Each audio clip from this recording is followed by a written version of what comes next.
Good morning बच्चों, BL Suryavansh में आपका स्वागत है। आज हम पढ़ेंगे सामाजिक विज्ञान, हमारा पर्यावरण भाग 2 कक्षा 7 और दूसरे पार्ट में हम पहले भाग में पढ़ेंगे। दूसरा पार्ट है आपका हमारी पृथ्वी के अंदर। हमारी पृथ्वी के अंदर क्या क्या है इसके बारे में आज हम पढ़ेंगे। तो आपको हमारी पृथ्वी एक गतिशील ग्रह है, यानी हमेशा घूमती रहती है, भ्रमण करती है।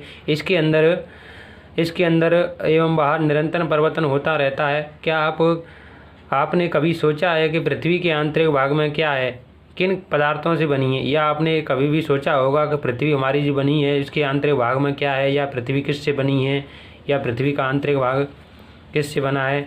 तो आज हम पढ़ेंगे पृथ्वी का आंतरिक भाग। एक प्याज की तरह पृथ्वी भी एक प्याज की तरह पृथ्वी भी एक के ऊपर एक सकेंद्रीय परतों से बनी है। पृथ्वी की सतह की सबसे ऊपरी परत को परपटी कहते हैं। यह सबसे पतली परत होती है। यह महाद्वीप संग्रह से 35 किलोमीटर एवं समुद्री सतह से केवल 5 किलोमीटर तक ही है। महाद्वीपी संग्रह मुख्यतः सिलिका एवं एल्यूमिनियम जैसे खनिजों से बनी है, इसलिए इसे सेल यानी से माने सिलिका तथा एल्यूमिना एल यानी एनीमिना कहा जाता है, यानी इसको एनीमिना कहा जाता है। अब यह मुख्यतः महासागरों की परपटी मुख्यतः सिलिका एवं मैग्नीज से बनी है, इसलिए इसे सिमे सिस्का तथा मैग्नीशियम कहा जाता है। अब परपटी के ठीक नीचे मेंटल होता है, जो कि 2900 किलोमीटर की गहराई तक फैला हुआ होता है। इसकी सबसे आंतरिक परत पर कोड होती है, जैसा कि चित्र में दर्शाया गया है। सबसे ऊपर है जो परपटी है, उसके नीचे मेंटल है, और यहाँ चलेंगे तो ये कोड आता है। इसके बारे में अब पढ़ेंगे।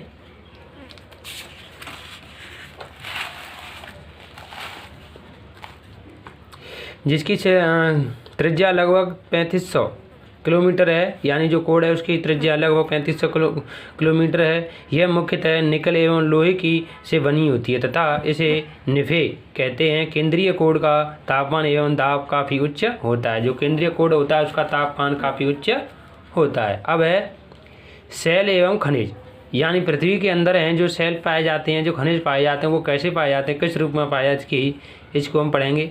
पृथ्वी की परपटी अनेक प्रकार के सेलों से बनी होती है। जो पृथ्वी की परपटी है, या जो पृथ्वी जो ऊपर परपटी होती है, वो अनेक सेलों से बनी हुई होती है। पृथ्वी की परपटी बनाने वाले खनिज पदार्थों के किसी भी प्राकृतिक पिंड को सेल कहते हैं, यानी जो ऊपरी जो परत होती है पृथ्वी की, जो परपटी से बनने वाले जो खनिज पदार्थ के किसी भी प्राकृतिक पिंड को क्या कहा जाता है? सेल कहा जाता है।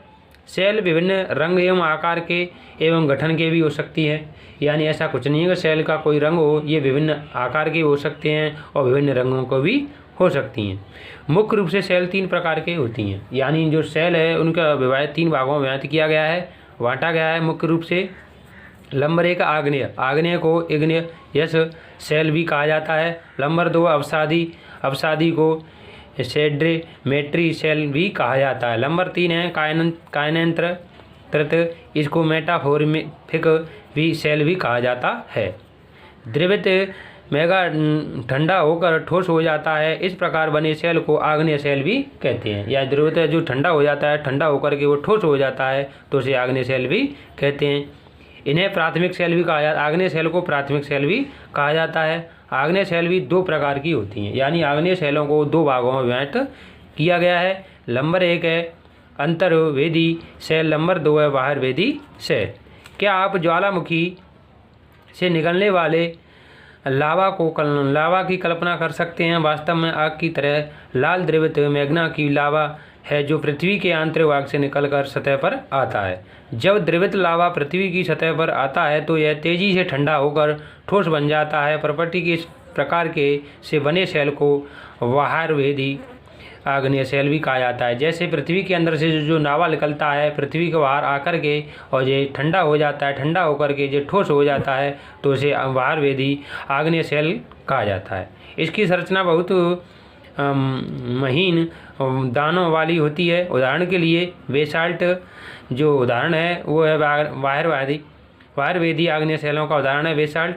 ढक्कन पठार बासाल्ट शैलों से बना है।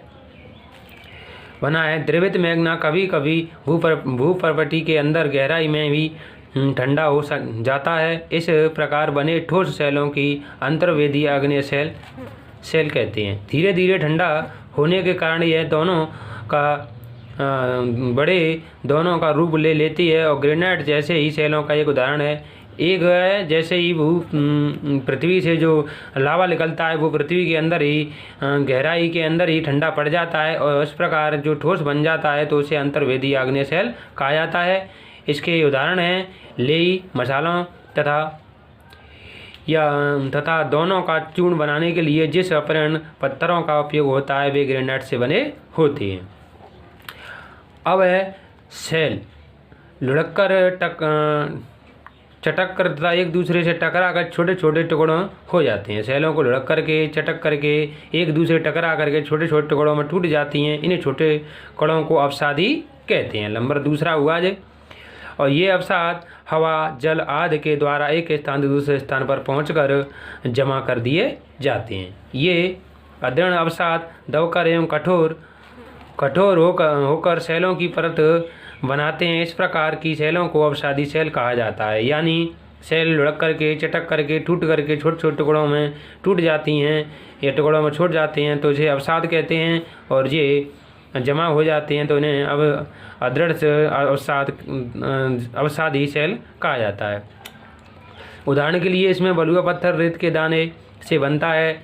इन शैलों में पौधों जानवर एवं अन्य सूक्ष्म जीवाणुओं को भी जो इन शैलों पर रहे हैं वे जीवाश्म में भी हो सकते हैं।